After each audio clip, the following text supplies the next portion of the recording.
everyone, and welcome back to another episode of the Blue Collar DM, the channel dedicated to breaking down barriers for new players and dungeon masters alike. As always, my name is Howard, and today we're going to be going over the Monk class for Dungeons & Dragons 5th edition, the character class dedicated to the study of the martial arts and utilizing the mystical energies around them to empower their strikes. Without any further ado, let's get into it.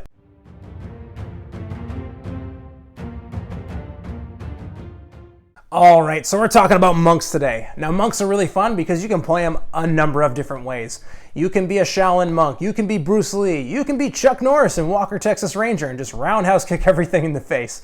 There's a lot of different ways you can play it, but the monk is one of the more fun classes to play, and we're going to break down a level progression from level 1 to level 20 in this video. First thing we're going to do, though, is we're going to go over to the computer, break down that level 1 character sheet so that way our new players can have a good understanding of what goes into a monk, what their abilities are, what kind of stats go into it, how are the numbers calculated so they feel comfortable when they sit down at their table for the first time.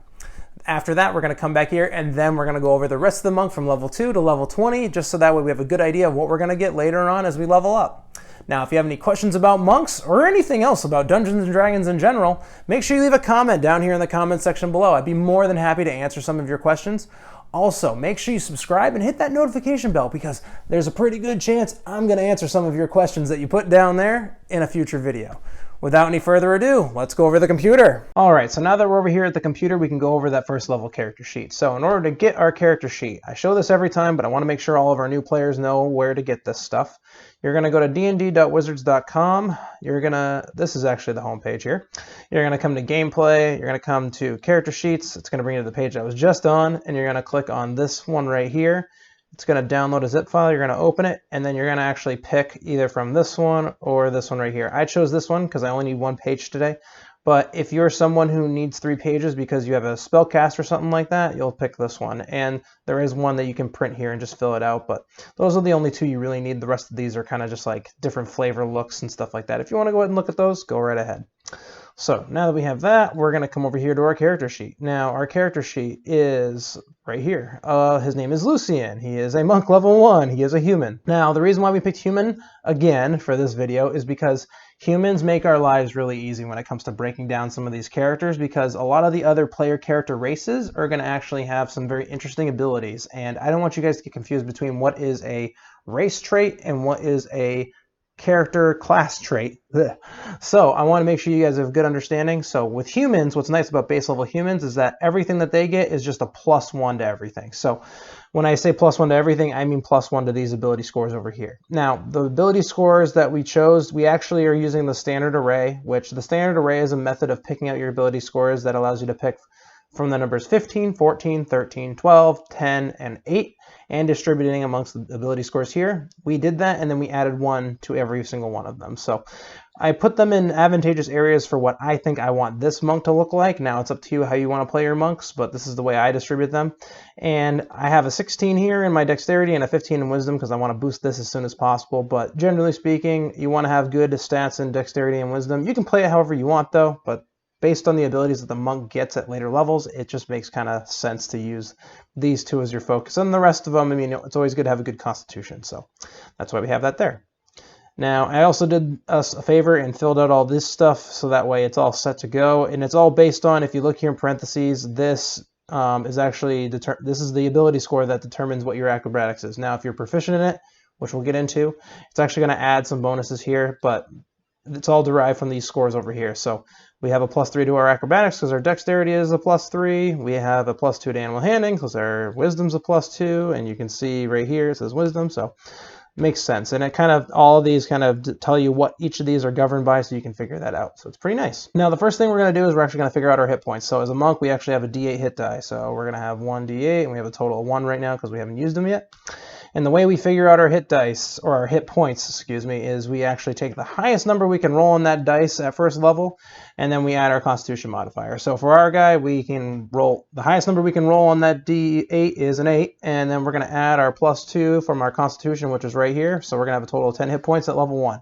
Now, beyond level 1, what we would do is we'd actually roll that D8 hit die, and then we'd add our Constitution, and then add all that into our hit points. So let's say we rolled a 6 on our level up, then we would add 2. So we have 18 hit points at level 2 instead of 10. So makes sense.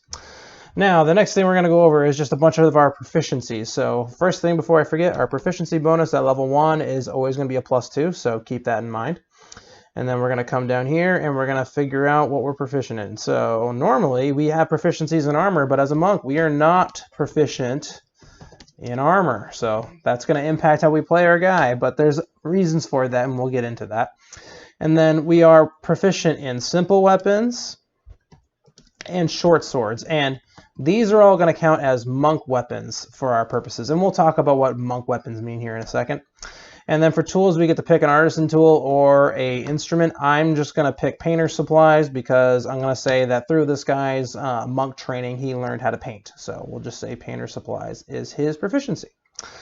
And then for our saving throws, we're going to come up here again, and we're actually going to be proficient in strength and dexterity saving throws. So that's going to make our strength saving throw a +2 and our dexterity saving throw a +5. Next, we get to pick we get to pick skill proficiencies, and we get to pick 2 of them from the list of acrobatics, athletics, history, insight, and religion. So I'm going to say insight. So we're going to add our proficiency bonus to make that a +4.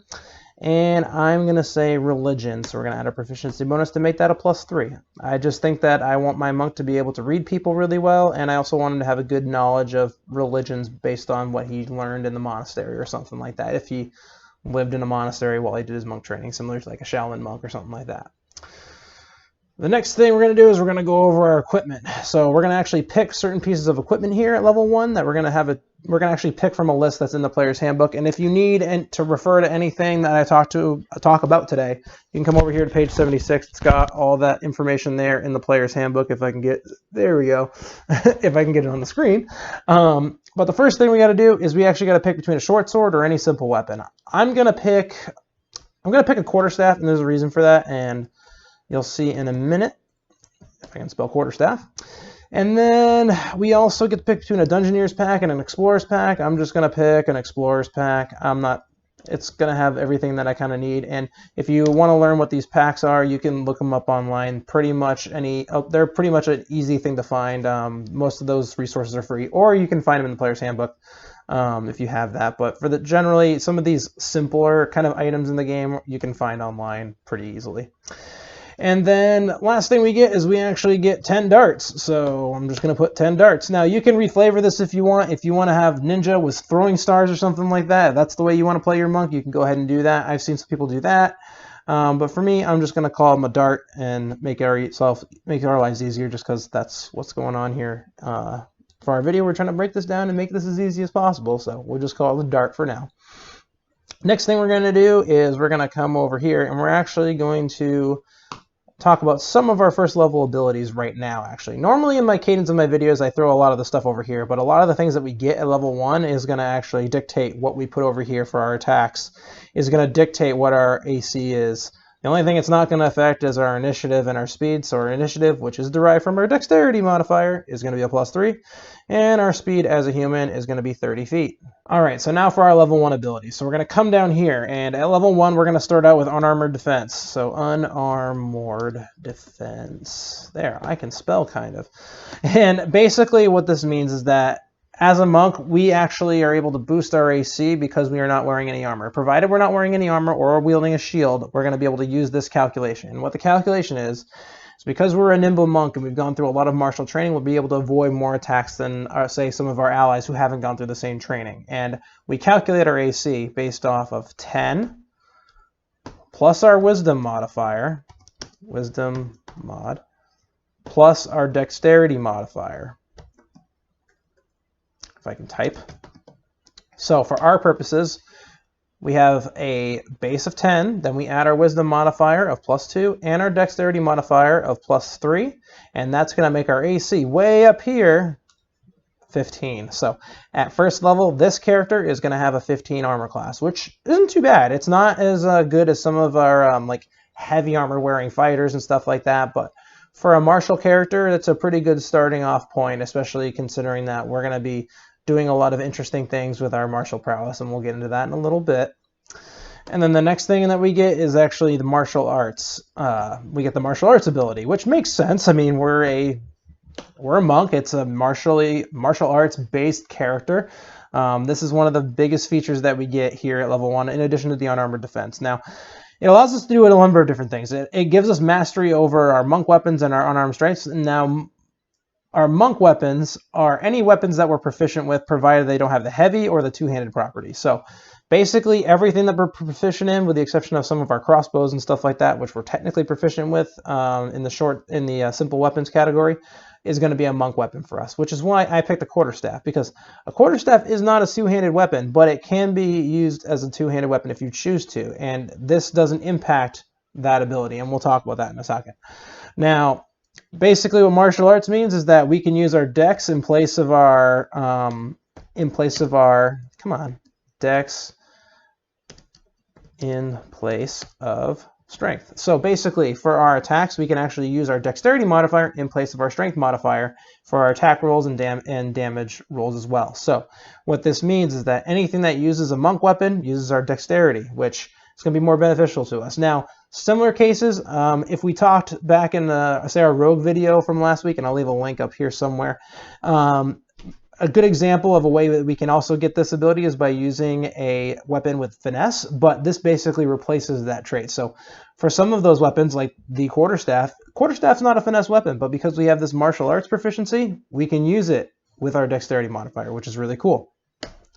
Our unarmed strikes are also going to be different. So unarmed strikes are going to equal 1 die 4 plus our attack mod. So similar, it's a little bit different because we are a martial character. Normally when you make an unarmed strike, it's only 1 damage plus your attack plus your strength modifier, because our unarmed strikes are typically a strength-based ability. But because the monk has this martial arts ability, unarmed strikes are going to be a dexterity-based ability, and our unarmed strikes are going to actually be doing 1d4 damage plus our attack stat, which is going to be our dex. Now, this does increase as we level up. In fact, the die improves quite a bit as we go through our level progressions, and if you need to look, if you need to look at and figure out what those are, there's a little table there on, and it's hard to see, but it's on page 77 of the Player's Handbook for the monk that actually kind of goes over that stuff. And then the third thing that we get is when we use an attack action to either hit with an unarmed strike or with a monk weapon on our turn, we actually can then make an unarmed strike as a bonus action on our same turn. So when we attack with our action, we can bonus action unarmed strike on our turn. So this is really cool because it allows us to attack twice at level 1 without having to dual wield weapons, which is going to be really helpful for us, because one of the big things that the monks are known for is their ability to get a lot of attacks off in a round. So similar to we made a fighter, which I'll leave a link up here somewhere as well, that was able to attack twice at level 1 because he had 2 weapons in his hand. But the thing that's kind of cool about this guy is he's going to be able to attack with a weapon, and then he's also going to be able to attack with his fist. So he doesn't have to worry about having his hands occupied at all times, which can be really helpful depending on if he needs to drink a potion, grab something. It's going to be a little bit more helpful than if he has to hold 2 things at the same time, has to drop one. See what I mean? It's going to make our lives a little bit easier. Now that we know all this, we can come over here and put in our attacks. So first attack is going to be our quarterstaff, and our attack bonus is going to be a +5. And the way we calculate our attack bonus is going to be our proficiency bonus, which is +2, plus our attack stat, which is our dexterity, because a quarterstaff is a monk weapon. Our damage is going to be 1d6 plus 3 bludgeoning, which usually never happens. But quarterstaffs are interesting because they're versatile weapons. And what that means, if I can spell versatile, I hope I did right, it means that we can actually wield these with 2 hands. Now, because it doesn't have the two-handed trait, and it has the versatile trait, we can actually still count this as a martial weapon, which is really fun. Same thing, +3 bludgeoning. So if we decide to go in with both hands and try to whack somebody with our quarterstaff, it's going to be 1d8 instead of 1d6, which is really cool. Then we're going to come down here and we're going to put in the dart. And the dart is going to be based off our dexterity modifier because it's a monk weapon, but it's also a ranged weapon. It is a thrown weapon. So the dart does 1d4 plus our attack stat, which is going to be 3, and it's going to be piercing damage. And it does have a range, so it's got a 20-60 range. And what that means is 20 is its short range and 60 is its long range. Anything under 20 feet or 20 feet or less, we're going to attack as normal. If it's going to be beyond 20 feet but less than 60 feet, we're going to have to roll a disadvantage on our attack. And what that means is that we're going to roll 2 d20s. We're going to then take the lowest one and then add our attack bonus here and then see if we hit. So it's a little bit different, but as long as we're within 20 feet, we're going to be rolling normal. If it's beyond that but less than 60, we're going to be rolling disadvantage. If it's beyond 60, we can't hit anything because we're just basically you're throwing shurikens. They can only go so far.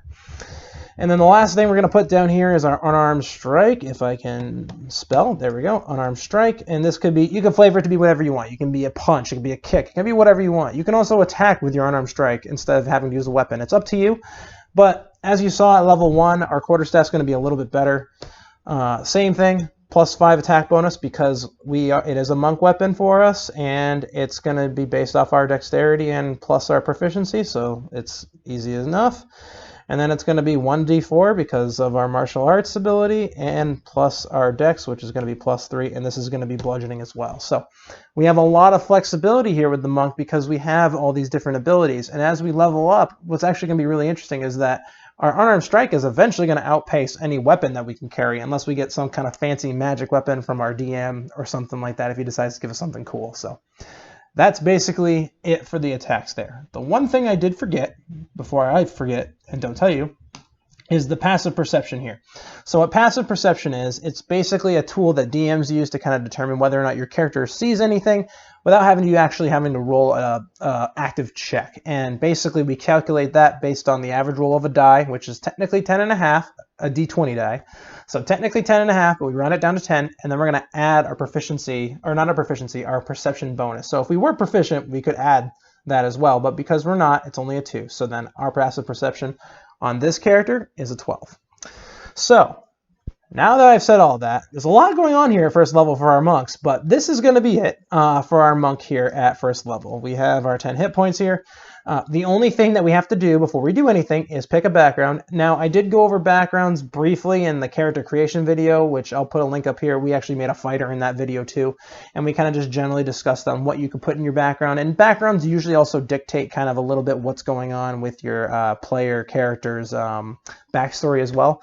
But the reason we're not going to pick a background here is because it does add some weird proficiencies, some bonuses. So I don't want you guys to have to worry about that. I just want you guys to think about what does your base monk get. You are going to still have to pick a background, which you can find some online. You can find them in the player's handbook.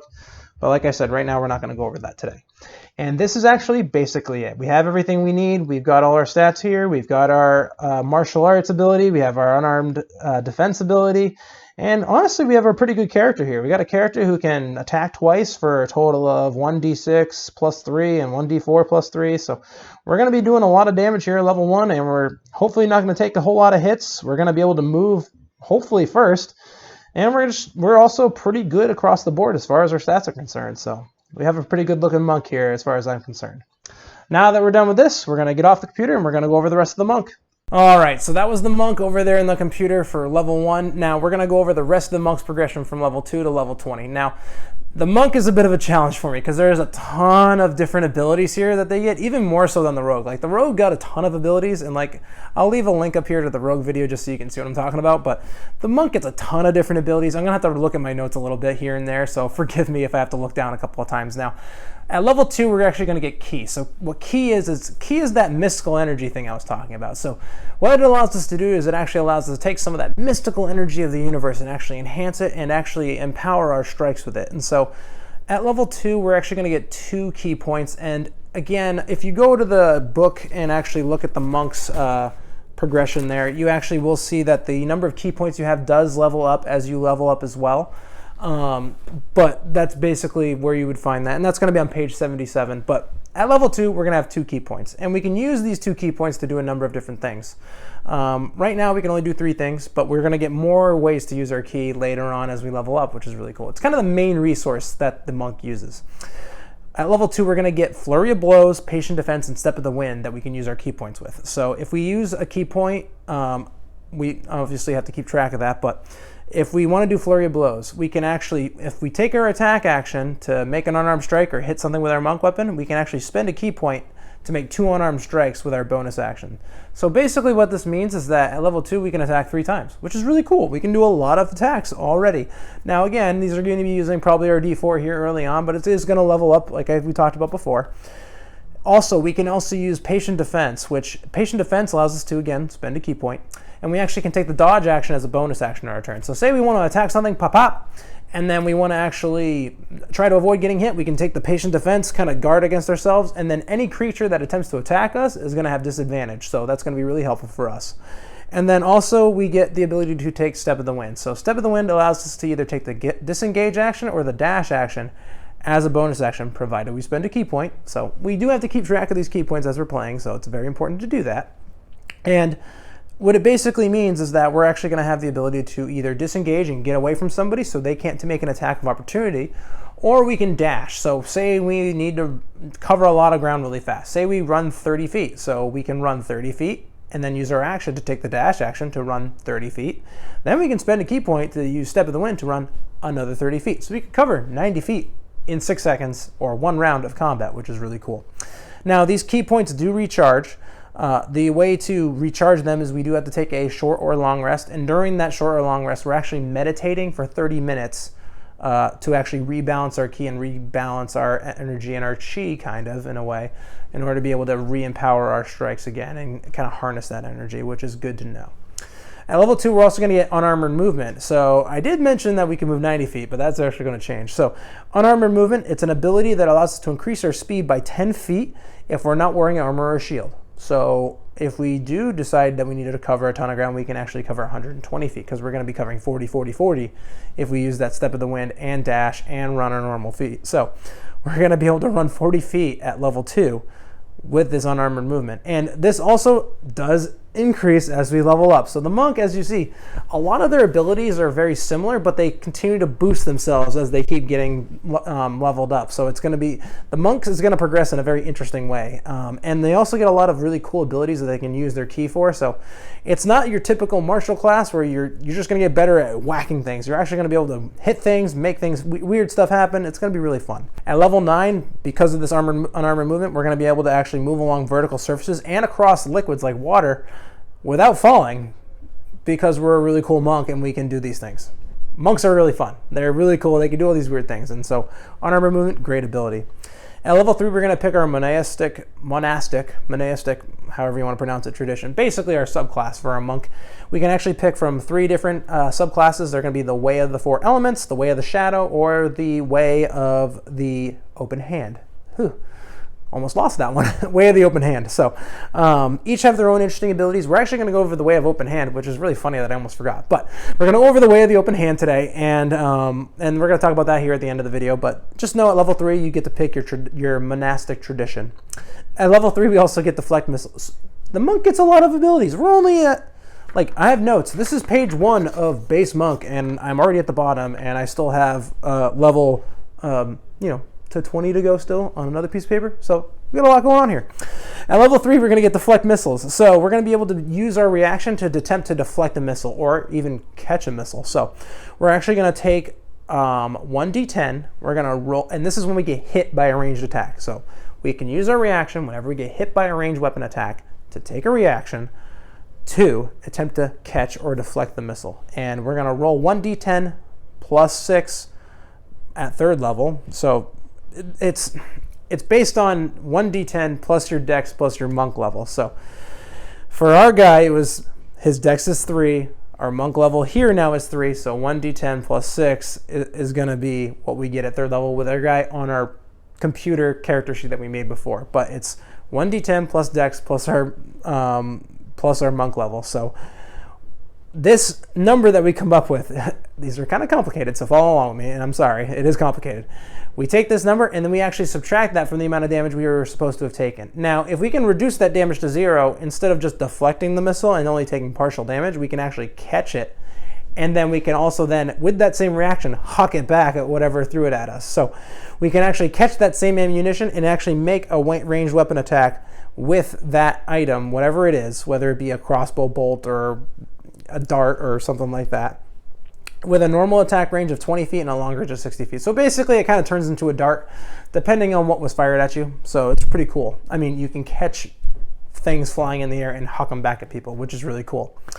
And then we're going to get an ability score improvement at level 4, 8, 12, 16, and 19. So ability score improvements, basically what it means is that we can improve one skill by 2 points, or one ability by 2 points, or 2 abilities by 1 point. So we can boost our dexterity up to 18, or we can get our wisdom up to 16, so now we have a +3 wisdom, and then maybe throw a point in our strength, so now we have a +1 strength. Whatever the case may be, and again, that's for our guy on the computer. But anyway, we can do that, or we can take a feat. Now, feats are optional rules that, depending on your DM, they may allow it, they may not. So check in with your DM. There's some really cool ones. You can find some online, but if you can't use feats in your game, these ability score improvements are going to make your monk really good anyway, so good things to have. At level 4, we're also going to get slow fall. Remember I said there's a lot of abilities with the monk? We're going to be able to take a reaction to reduce any falling damage we take equal to 5 times our monk level. So at level 4, we can reduce the damage that we're going to take by 20 falling damage. So say if we fall from a height and we take X amount of D6 damage, whatever the case may be, we're going to be able to reduce that by 20 points. Again, crazy monk abilities, there's a ton of them, but they get these really cool things. So they're obviously made to be able to be very nimble, acrobatic, kind of jump off walls, run across water, fall gracefully. Monks are really cool. At level 5, we're going to get extra attack, allowing us to attack twice with our attack action. So now, if we attack and take a flurry of blows, we're attacking 4 times. We're going pop, pop, flurry of blows, pop, pop. Or just 3 times, because we can still make that unarmed strike with our bonus action if we wanted to, instead of taking a flurry of blows. So we'll have the option to make 3 or 4 attacks here at level 5 on our turn, which is really cool. At level 5, we're actually going to get Stunning Strike. So Stunning Strike's really cool because we can actually spend one of our key points when we hit a foe in an attack to actually cause them to make a Constitution saving throw. If they fail this Constitution saving throw, which, by the way, I didn't go over it before, but in order to calculate your saving throw for your key, it's a very interesting equation. It's actually 8 plus your proficiency plus your wisdom modifier, hence why the wisdom modifier is really high, or as high as I can make it for our monk. If they fail this Constitution saving throw, their key energy is actually going to be disrupted by our strike, and they're actually going to be stunned until the end of their next turn, which means they won't be able to attack anything, and they can't move, which is going to be really good. At level 6, we're going to get key empowered strikes. Our unarmed strikes are now going to count as magical for the purposes of overcoming magical immunity or non-magical attack immunity or resistances. So now if anything's resistant to non-magical damage, we're going to be able to overcome that because our fists are going to be magic, which is really cool. At level 7, we're going to get evasion. Again, tons of monk abilities as we're going through this. Similar to the rogue, which again, I think I linked it before, but if not, I'll link it up here as well. If we get hit by an effect, or if we're targeted by an effect that it causes us to make a dexterity saving throw to avoid half damage, instead, if we fail the saving throw, we're going to take half damage, and if we succeed on the saving throw, we're going to take no damage. So a dragon could try to breathe fire on us, and we could just dodge out of the way and take no damage. A fireball could go off, and we could just jump out of the way and take no damage, even if we're in the middle of it somehow, which is really cool. At level 7, we're also going to get Stillness of Mind, which is going to allow us to take an action on our turn to end any effect that is causing us to be charmed or afraid on our turn. Now, we can only get rid of one of these effects, but we can then no longer be charmed or afraid, which is really good, because those are really bad conditions to be stuck under. So it's a good thing we have this ability. At level 10, we're going to get Purity of Body, and it's going to allow us to be immune to disease and poison. So poison damage, poison condition, not going to affect us anymore. Really great ability. We're going to be able to avoid being poisoned, which is fun, and disease, which is a really good thing to not be having to be succumbed to in a game, especially at level 10. At level 13, we're going to get the Tongue of the Sun and the Moon. A lot of abilities still. We're going to learn basically to be able to touch the key that's in other people's minds and be able to understand any spoken language that this particular creature or entity is able to speak. And we're going to be able to speak that language back to them as well, which is really good, especially if we need to kind of converse with a creature that doesn't speak Common or any other similar language. We're going to be able to communicate with it. At level 14, we're going to get Diamond Soul, and now our mastery of our key points is going to be able to give us proficiency in every saving throw. So wisdom saves, dexterity saves, strength saves, every saving throw we're going to be proficient in. So now we can add our proficiency bonus, which is going to be huge at level 14. It's really early to me, but it's going to be huge at level 14. So now anything that causes us to have to make a saving throw, we're going to be able to add our proficiency, which is going to be really huge. At level 15, we're going to get Timeless Body. Now we just don't age. We can't age magically, at least. We're not going to be able to be aged magically. We're still going to be able to die of old age, but we can't be aged We can't have our age accelerated by some weird magical effect. Some monsters do this. And now we also don't need food or water to live. So we could just live in a desert and not eat or drink and live somehow. It's amazing. At level 18, we're going to get Empty Body. So Empty Body is going to allow us to use 4 of our key points, which, again, we're going to have more key points the more we level up. So keep that in mind. And now we can become invisible for a minute. And during that time, we have a resistance to all damage except force damage. Crazy abilities again, but we're going to be able to have that. We're also going to be able to spend 8 key points with this Empty Body to be able to cast the Astral Projection spell without any material components. Now, if we do this, we can't take any other creatures with us, so that is something to consider. And the Astral Projection spell can be found on page 215 in your player's handbook. Now, basically, it allows you your soul or your essence to travel into the astral plane, which, again, for more details, page 215 in your player's handbook. We're not going to get into the huge details about astral projection because we have still more to go over with the monk. And again, you'll be able to find that on. You should be able to even find those particular spells online explained. So there are a number of websites that have it, so you should be able to find it there. And then at level 20, we're going to get Perfect Self. So Perfect Self is a very interesting ability. We're going to gain 4 key points if we have none whenever we roll initiative. So say combat starts, we're all out of key points. We spent all of our key points, which is going to be kind of hard to do at level 20, but we might have done it because of maybe we, used that astral projection early on in the day or something. We're actually going to gain 4 key points to be able to use so we can keep ourselves in the fight, which is going to be really nice. All right, so believe it or not, that was just the base monk abilities. Crazy. They get a ton, I know. Crazy amount of abilities, but they're all really nice. They give you all a bunch of different flavors, some other really cool things you can use to manipulate your body and kind of be able to avoid strikes, be able to kind of mess with other opponents, all kinds of really cool, interesting stuff. So monks, again, very detailed, lots of skills, but very fun to play because there's all these really cool different things you can do. Now, we're going to talk about the Way of the Open Hand. So Way of the Open Hand is that monastic tradition we could have picked at level 3.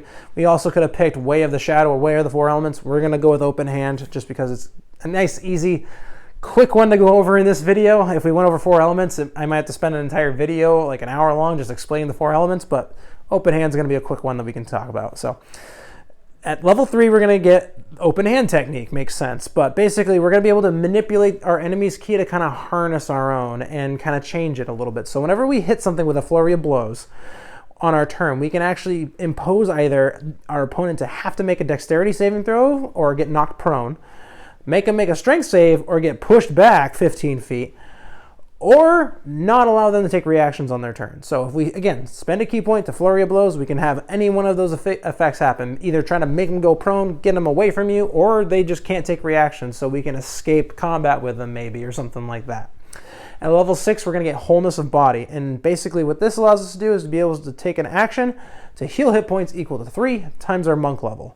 In order to use this again, though, we have to finish a long rest, but we are able to kind of just one-shot heal really quick if we need to. So 3 times our monk level at level 18 is going to be 18 hit points. So that's going to be a good chunk if we need to get back into the fight and kind of stay into it. At level 18, we're going to get Tranquility. And at the end of a long rest, we're going to be able to gain the effect of the Sanctuary spell. So again, I'm not going to get into it too much here today. It's on page 272 in your player's handbook, but our saving throw DC for that particular spell kind of is going to be 8 plus our wisdom plus our proficiency bonus for that saving DC. But basically what the Sanctuary spell allows us to do is that anything that tries to attack us has to roll a save, and if they fail, they can't hit us. They have to go try to find something else to hit, which is going to be really helpful. We're going to be able to be very defensive and not be able to get hit. Now, it can end early as normal, and for those details, look at page 272. But basically, if you hit something or try to attack something, you're going to lose that effect and that ability. And then at level 17, we're going to get Quivering Palm. So Quivering Palm is a really interesting ability. So if we hit a creature with an unarmed strike, we can spend 3 key points to cause vibrations to kind of go through their body. And it's going to last a number of days equal to our monk level. So at 17, it's going to last 17 days. If it's higher, it's going to be longer. The vibrations are harmless unless we use our action to end them on our turn. And basically to do so, the target must be on the same plane of existence. So if they bamf out of the prime material plane or wherever we happen to be for whatever reason, can't use this. But as an action, we can make that creature make a Constitution saving throw based on our key save. And if they fail, that target is reduced to 0 hit points. So the vibrations that we put in their body cause their body to go out of whack, and they immediately just drop to 0 hit points. If they succeed, however, they're going to take 10d10 necrotic damage, which is not a small amount of damage by any means. I mean, average roll on that's going to be 50 points of damage. 10d10, if you're rolling in the middle 5 every time, that's 50 points. That's a lot. But only one creature can be under the effect of this quivering palm at any one time, and we can choose to end the vibrations harmlessly. Like, say if we're like, we're going to make those vibrations happen on somebody to threaten them into doing something we want them to do, but we can end them harmlessly if we choose to, without using an action on our turn. All right, and with that, ladies and gentlemen, that was the Monk class for Dungeons & Dragons 5th edition. Now, very confusing, tons of abilities, I understand. If you have any questions about the Monk or anything else Dungeons & Dragons in general, leave a comment down here in the comment section below, or any of the other videos as well if you have any other general questions. I want to make sure you guys have a good understanding. I know this was a long video. I know it was complicated. I know you're going to have questions. Don't hesitate to leave questions down there. It's fine. Also, make sure you subscribe and hit that notification bell for the channel, because there's a very good chance I'm going to answer some of your questions in later on videos down the line. I hope you guys learned a lot about monks today, and until next time, y'all, I'll see y'all soon.